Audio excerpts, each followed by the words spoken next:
of the incoming presidency for COP28, it was very clear to us that climate and health had to be one of the key priorities. We must take action now. In this year of the global stocktake, transformative life-saving action is both possible and necessary. On this first ever Health Day, we must call upon the world to rapidly transition away from fossil fuels and keep 1.5 degrees centigrade within reach. We must simultaneously also build climate-resilient systems. I would like to thank Dr. Sultan Al-Jaber, COP28 President, His Excellency Abdulrahman Al-Awais, Minister of Health and Prevention of the United Arab Emirates, and Dr. Tedros from the WHO for being co-hosts of Health Day. I am thrilled to note that over 50 Ministers of Health have honored us with their presence here today.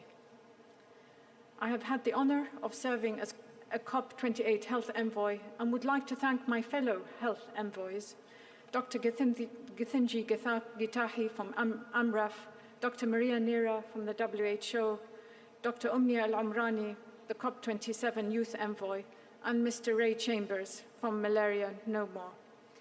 Your support and championship have been invaluable.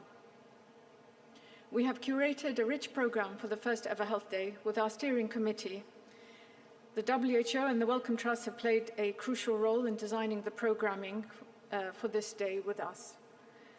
And this afternoon, we will be hosting the first ever Climate and Health Ministerial with Ministers of Health and senior health officials from over 100 countries participating.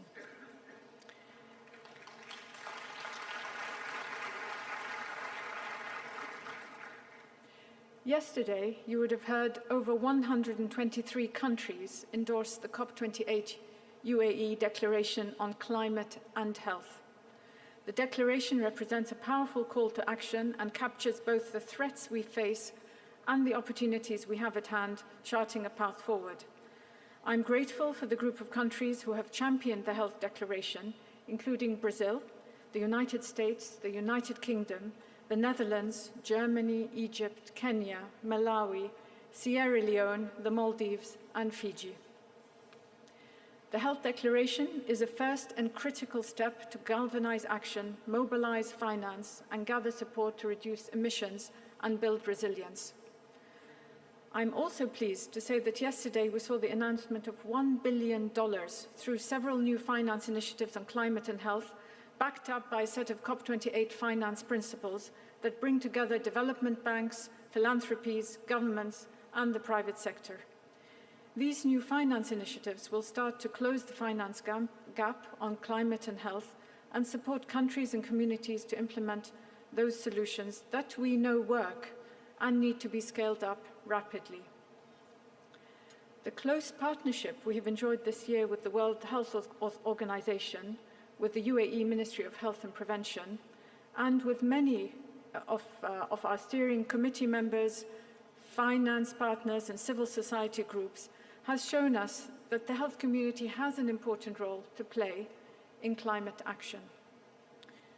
If there is one key message we should take away from the first Health Day, it is that the climate crisis is a health crisis, and that a health-centered response to climate change can help deliver a long and strong future for all of us. As the COP28 presidency, the UAE is committed to ensure COP28 is a breakthrough moment for climate and health. We must focus our climate efforts on the protection and promotion of our collective health and prosperity, as well as the ecological health of our planet. I thank you all for joining us for this first ever Health Day, and I count on your support to protect the health and well-being of present and future generations. Thank you.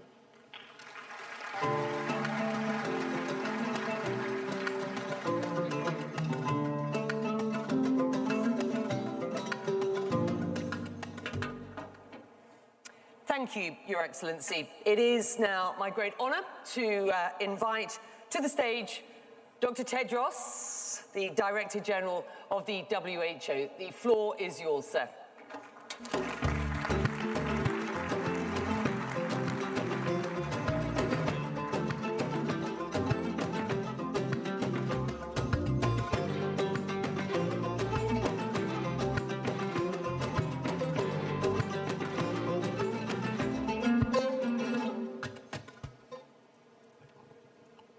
Thank you, Becky. Very glad to have you here.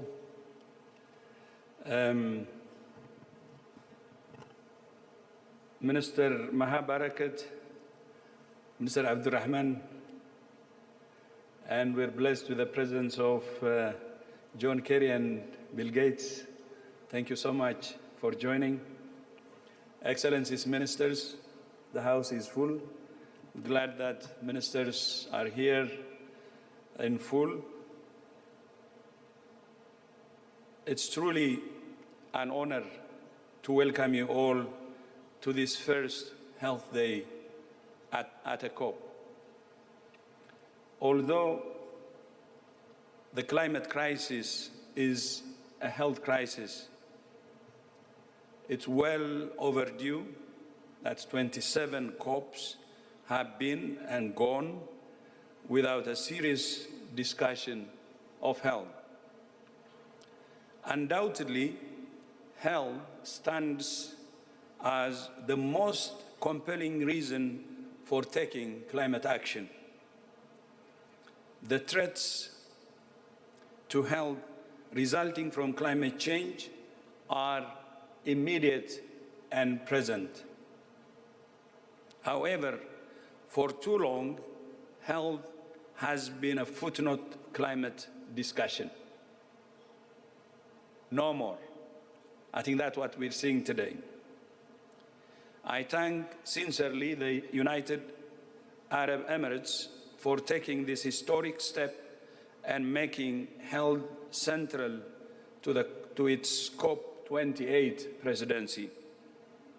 Thank you, UAE, for being the pathfinder. Shukran jazilan. I was expecting a big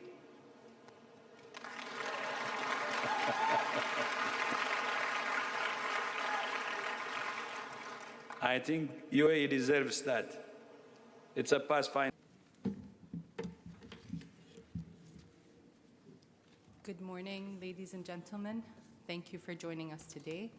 I'm pleased to welcome you to today's COP Presidency press conference. I'm Sara Al-Mahri, Director of Diplomatic Engagement at COP28.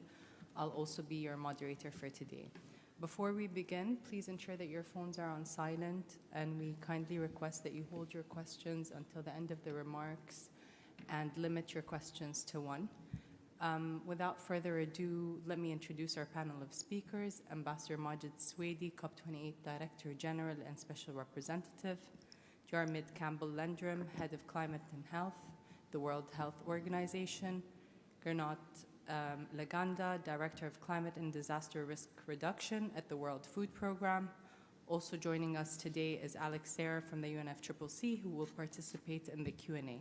Now, Ambassador Majid, you have the floor.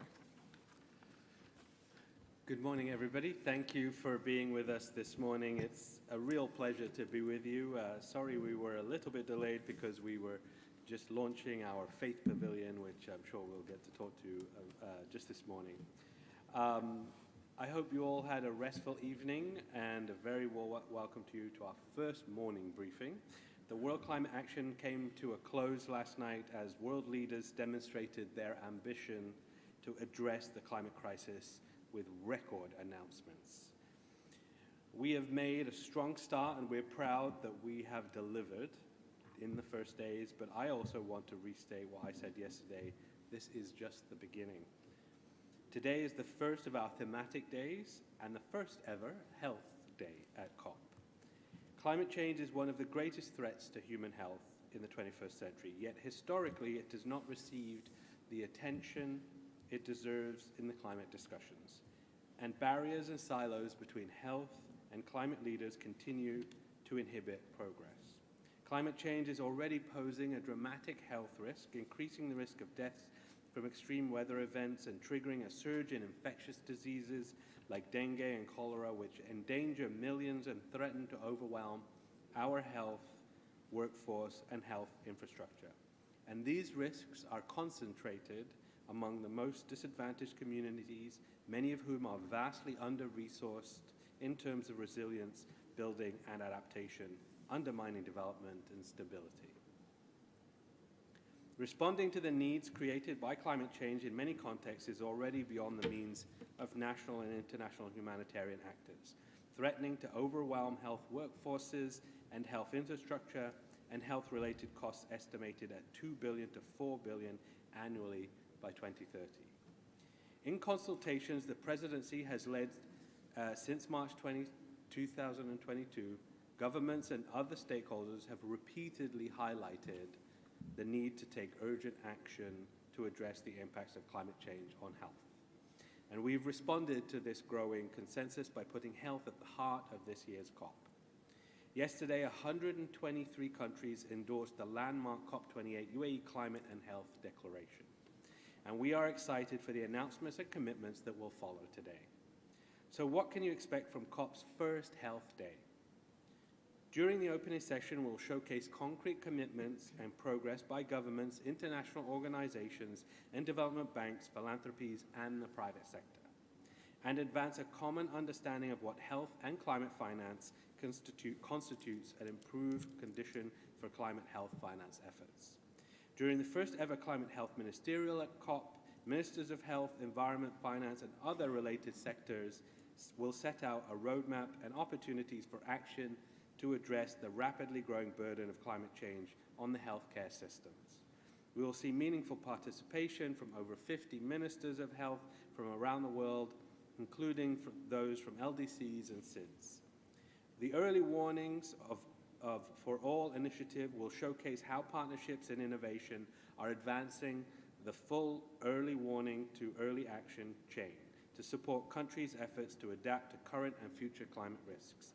And the Finance Roundtable will elaborate on the concrete efforts and commitments of development banks and financial institutions on climate health, including the development of joint methodologies to earmark and direct financing to climate health.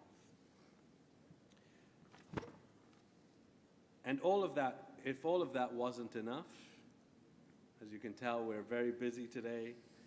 The UAE's Green Zone, managed and delivered by the UAE Presidency, opens its door to the public today on 3rd of December.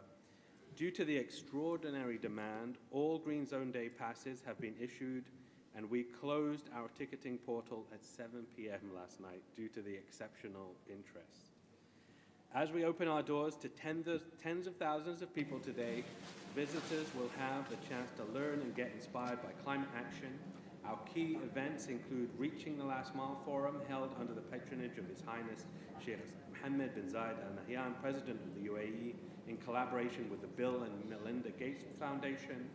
It will galvanize new momentum, innovation, and investment to address climate health challenges confronting last-mile communities, and welcome Her Excellency Maryam bint Mohammed Saeed Harib Al-Mahiri, the UAE's Minister of Climate Change and Environment, Dr. Tedros Adhanom Ghebreyesus, Director General of the World Health Organization. Now, I am delighted to pass over to today's guests, but let me leave you with a clear message from the COP Presidency. Until now, the health response to climate change has been under-recognized, fragmented, and underfunded, leaving communities and health systems vulnerable. This will change at COP28. We are building momentum among governments and other stakeholders to support a health-centered response to climate change. We will not stop until this momentum has turned into real, actionable solutions. With that, I'll pass the floor to Dr. Dirmand. Thank you very much. Sarah, do you want to? Thank you, Ambassador Majid. Please go ahead, Mr. Andrew. So thank you very much, Ambassador Majid. And on behalf of the World Health Organization, we'd like to really sincerely appreciate the leadership of the COP Presidency on this issue, putting health, but also relief, recovery, and peace at the center of the climate change discussions. So this is COP28. That means we've had 27 COPs without having those issues at the core of the discussions. So we would say that climate negotiators have actually been negotiating with people's lives, not just with carbon emissions.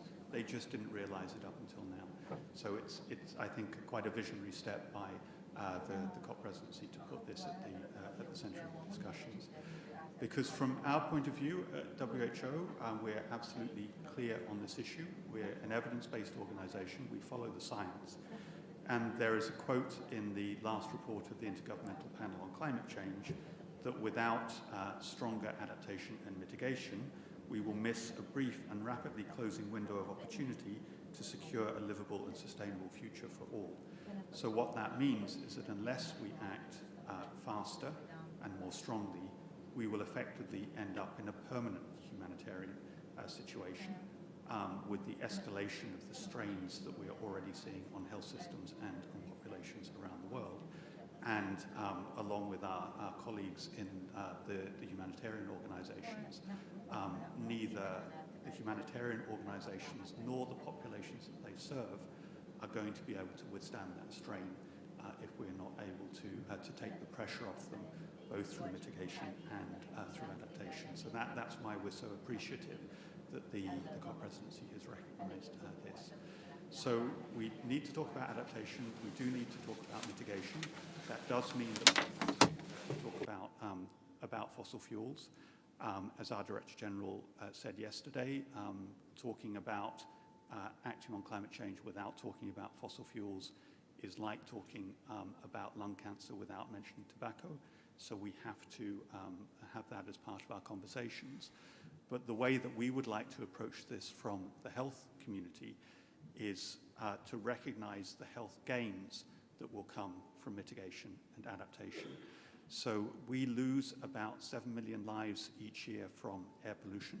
So what we really want to talk about is a clean energy future, because that will provide the energy that populations around the world need for many things, including to maintain good health. But it would also is also potentially the biggest health opportunity that we have through providing clean energy, through providing more sustainable and healthy diets, and so on. So we're here from WHO with basically an army of approximately 50 million health workers behind us who have signed declarations issued by WHO and also by health NGOs calling for stronger action on climate change and health. So this is 50 million of the most trusted professionals in the world who are now engaged on this issue and want to push for both mitigation and adaptation that protects people's health and guarantees them that healthy future. The declaration that has just been agreed for us is another historic moment, again led by the COP presidency.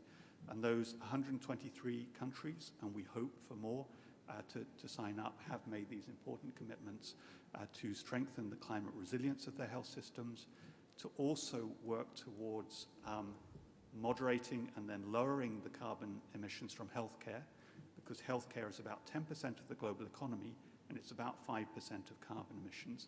So we have our own role to play in moderating that and providing better healthcare, which is more resilient, but also doesn't emit more carbon than it needs to. And that is encapsulated within the declaration. And as the ambassador has just articulated, there needs to be financial investment in this. It has been a neglected area. So health has received only about 0.5% of multilateral climate finance up until now. But we want to make clear this is not just a cost, it's an investment. It's an investment in not only in lower health damages in the future, but it's also an investment in healthier populations which are more economically productive, but from our point of view, lead longer, healthier and happier lives. So once again, thank you to the presidency. Thank you, Mr. Landrum. Mr. Laganda, you have the floor. Thank you very much, ladies and gentlemen. Good morning. The World Food Programme is the largest frontline disaster relief agency of the United Nations, and we are here today because, like many other organizations that are working in very vulnerable and fragile contexts, we recognize the links between climate change and public health, and we support the COP28 declaration on climate relief, recovery and peace, which is aligned and very much in line also with the modalities of the health declaration will be launched later today. The topic of climate action in fragile and highly vulnerable contexts has not always received attention at COP meetings. 10 years ago, you would not have seen organizations such as the World Food Programme, the UN Office for the coordination of humanitarian affairs or the International Committee of the Red Cross participate in international climate change conferences. You would not have heard them speak yet about the humanitarian, nutrition and health impacts of the climate crisis, and you would not have seen them present case studies about climate solutions in countries affected by conflict. But this is COP28. We have witnessed 29 years of unmitigated climate impacts in an international financing regime where adaptation investments have been too little, too late. With continuing greenhouse gas emissions and the growing adaptation gap, we are failing on both critical fronts of climate action. And this failure, in turn, has massive implications for losses and damages, particularly for the most vulnerable people who are now dependent on humanitarian aid and the charity of others to survive. All the things we were already worried about a decade ago have now become a reality, and they all play out at the upper range of projections. In 2018, around 28 million people were pushed into crisis or emergency levels of hunger by climate extremes as the main driver. In 2022, 4 years later, this number has more than doubled and now stands at 57 million people. Around 80% of people who are acutely food insecure and malnourished in the wake of extreme weather events live in fragile and conflict-affected settings. These countries include South Sudan, Somalia, Syria, and Yemen. The COP28 Declaration on Climate Relief, Recovery and Peace, which is also being launched later today, puts these communities in the public limelight for the first time. It also reflects on three other important things. First, the solutions to protect people from climate impacts are well known. They work in fragile and non-fragile contexts alike. These solutions are neither new nor excessively high-tech. They include disaster preparedness, early warning, pre-positioned financing, landscape and infrastructure-based protection, and community-based disaster risk reduction. These solutions have proven cost benefits and can be applied by local actors even in situations where government systems are not available or where parts of the country are affected by conflict. Second, as a global community, we are only as resilient as our most vulnerable members. People who are trapped in extremely fragile contexts, which are the most vulnerable and risky places to live, receive only a fraction of climate finance per capita, often 80 times less compared to people in non-fragile ones. If we keep accepting this disbalance, and if we keep relying on humanitarian aid as the default line of protection for people in fragile contexts, then we also accept a future of mass displacement, an accelerated breakdown of food systems, and the progressive failure of our shared international system of humanitarian solidarity. And third, local solutions matter. Climate justice is not just the transfer of loss and damage finance from one government to another. The litmus test for climate justice is at the local level. We need to measure it in the resilience of local communities and in the humanitarian needs that have been avoided because we have decided to predict and protect rather than to wait and pledge. This entails a stronger commitment to empower local groups and actors on climate adaptation, disaster risk reduction, and resilience building. In conclusion, I would like to thank the COP28 Presidency for explicitly recognizing communities in fragile settings as a priority for climate action, and for its commitment to leave no one behind. With over 70 countries and 40 organizations who have already come forward to endorse this declaration later today, we are hopeful that the people who represent vulnerable communities will receive better protection from extreme climate impacts and will be better connected with our international systems for climate action. Thank you. Thank you all for your remarks. We'll now open the floor for questions. Please raise your hand and state your name and media outlet. Please, gentlemen on the third row. Thank you. Joydeep Gupta from the Third Pole. A question for WHO. As a reporter covering health impacts of climate change, we are facing very specific problems from the Health Administration about causes of mortality and morbidity because they are not listed. None of the climate impacts such as heat exhaustion, heat stroke, hypertension due to having too much saline water in the coastal areas. None of them are listed as causes of mortality and morbidity that doctors can provide in death certificates or illness certificates. What are you going to do about this?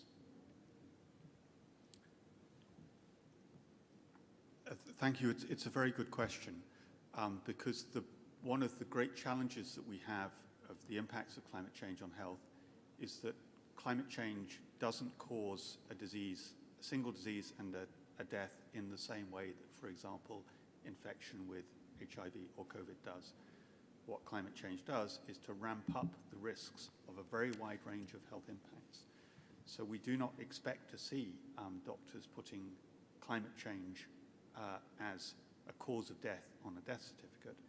What we see is a death from a heart attack, or a death from respiratory illness, or a death from malaria, or a death from Zika.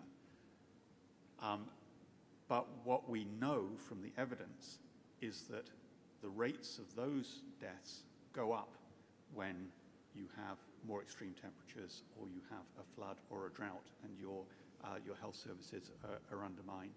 So I wouldn't expect that this is a course of action that we expect to see doctors taking or health authorities taking. What we do expect, and what I would say governments around the world, ministries of health around the world recognize, is that climate change is exacerbating these risks. And that's why we have so many governments already signing this declaration, and we hope more to come. I cannot hear the speaker. Is very clear. It doesn't need to be, climate change doesn't need to be on a death certificate for us to be confident that climate change is increasing deaths. Gentleman in the fourth row, in the middle. Yes. Please wait for the microphone. Thank you. Thank you very much. My name is Khaled Suleiman. I'm an environmental journalist from Iraq, and I work for Internews. I'm reporting about climate issues, climate-related issues, poly crisis in the region. So my question is to Mr. Laganda. In a country like Iraq, now farmers, locals, they are suffering really from lack of water, drought. And as you said, a local solution is matter. But they don't have any kind of resource, natural resources to manage their daily life. And the impact, the causes is not just climate change, direct climate change impact, also regional problem.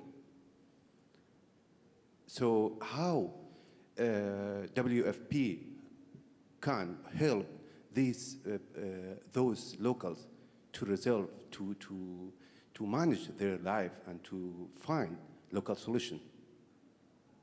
Thank you. Thank you. Thank you for your question. In a situation like Iraq, the natural resource base is really the lifeline for many farmers. When we have to provide humanitarian aid after an extreme climate event, it is already too late. We need to find ways to produce local food for local people and enable the natural resource base to be regenerated and strengthened so that it provides a base for livelihoods for local farmers. And these local farmers then produce food for the markets and strengthen the resilience of the society. Now, every context in which we operate is very different, but generally we see the integration of three elements as a really big, I would say, a platform for resilience in places like Iraq, but also in other places in the region. The first one is the regeneration of a degraded natural resource base. So regeneration of degraded soils, degraded water resources, but also moving away from rain-fed farming into more irrigated and managed water resources. So there's a water resource management issue at the heart of the problems that we have in countries like Iraq. The second element is anticipation of climate dynamics. So this can be early warning systems for extreme events, but also better weather forecasts for smallholder farmers so that they know which crops to plant, when to plant, whether to plant at all.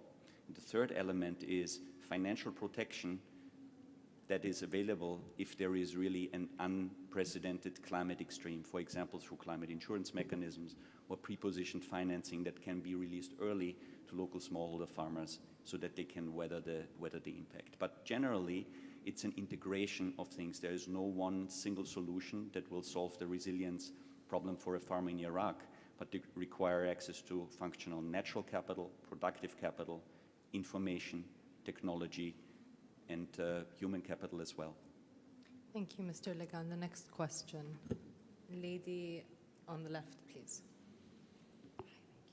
Thank you very much. Daisy Dunn from Carbon Brief.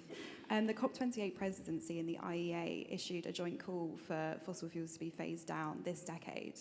Is it the presidency's ambition for this decade timeframe to be included in negotiation texts? And what is your message to parties such as the EU that have not specified such an ambitious timeframe for a phase down? Thank you. Thank you so much for this question. Excuse me, sorry. The COP presidency wants to have as ambitious an outcome as possible at COP28. Our job is to bring the parties together. We've delivered great results so far. As you know, we've delivered the Loss and Damage Fund. We've delivered great outcomes on finance, the finance framework, new fund, $30 billion fund. We've also delivered the Altera. We've also delivered the GDA, the great outcome yesterday on methane. These are all wonderful non-negotiated outcomes that we've delivered as the UAE, bringing partners together. And I think the signal has been clear from all of those parties and partners that we need an ambitious outcome from the negotiations. So now we need those negotiators to sit down in the rooms, to work together, to figure out what is the right language that they want to see that we can all be proud of, and to make this as successful a COP as possible. And that's what we as a team are fully pushing for, and that's what our COP president is pushing for every day. Thank you, Ambassador Majid. Next question. Gentleman in the first row.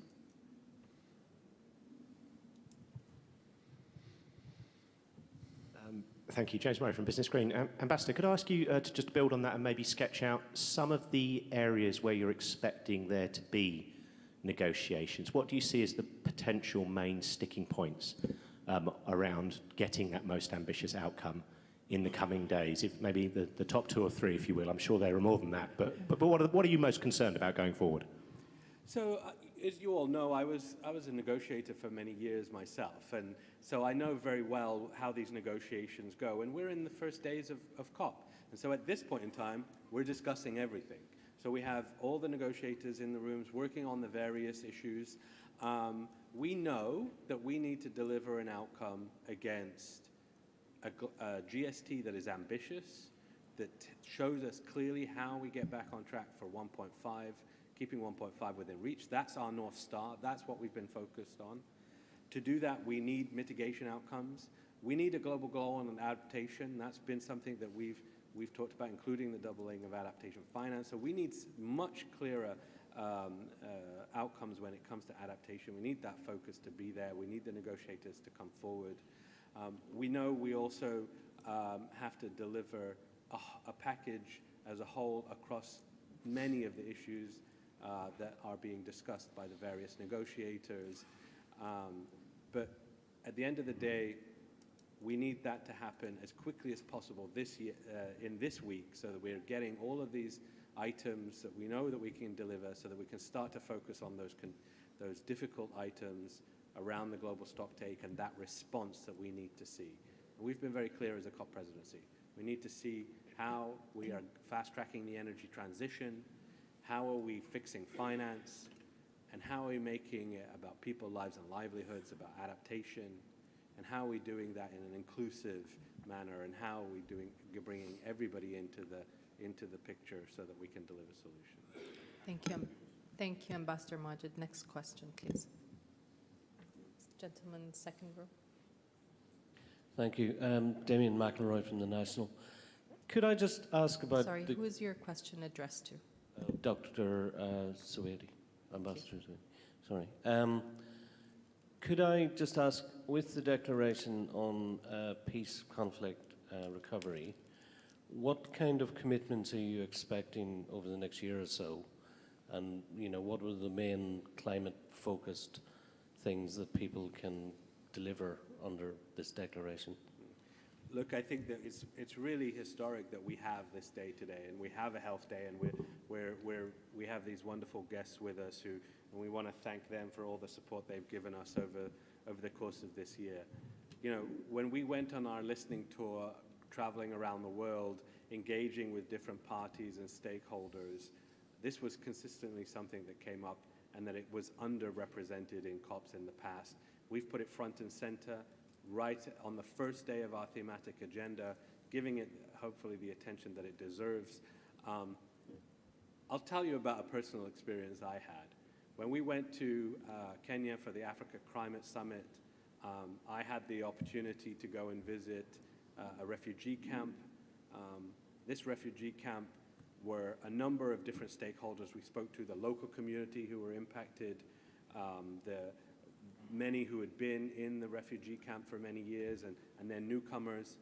And across the board, all of them were suffering from the impacts of climate change. There being those who had fled to the camp were being driven there by conflict situations in the early days, but then today it's exacerbated by drought, impacts on their livestock and their agriculture, and they're being forced into these areas where they can at least get some food or water for their families. I met a lady who was there with her 9 children. She was heavily pregnant. She had fled simply because she said she had lost her livestock and her agriculture, and she needed to find opportunities for her young people. We spoke to a group of young women who were living in this camp who were talking about how climate change had driven them to be there, and how we needed they were looking for basic opportunities to be able to have a standard of living, to improve their standard of living. And then we talked to the local community who were being impacted by this influx of refugees, but also were facing those same environmental impacts because they lived in the same region and were being impacted by drought and lack of water and impacts on their agriculture. And when we start to delve into some of the solutions, they were even being placed into situations where they're making choices that aren't sensible choices. I'll give you one small example. They had they have groundwater that they could access for farming, but they had to use a diesel generator. And because they can't afford the fuel for the diesel generator, they can't operate the diesel generator to pump the water that they need. A solar system would be much better, much more efficient, and work much longer, and be better for climate. But because they can't raise the resources, because they don't have the right credit rating, or they don't get the right support from the international financial system, they can't even make the right choices in terms of their development, in terms of their economic well-being, or their climate well-being. And so these are at a very basic level how the decisions that we're making here at COP can impact people on the front lines, on the ground. And that's why, as was mentioned in the comment, we can't have our aid agencies being the ones who are on the front lines of climate development. We need to be thinking as a global system, how are we better deploying capital to deliver the results that we want to see on the ground, and make the choices that frankly make economic sense and make developmental sense. Thank you, Ambassador Majid. We'll take a final question. Gentleman in the middle of the third row.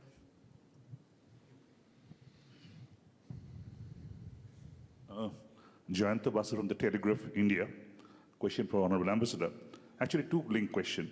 One is, when we are going through the number of countries being kind of pledged for this declaration, we can't find the name of India and China, who are being extremely affected by climate change. If you go by the German Watch report, they are very highly affected countries. What are the possible reasons, and what the possible kind of position on that? And number 2 is, how you see this? We'll take one question.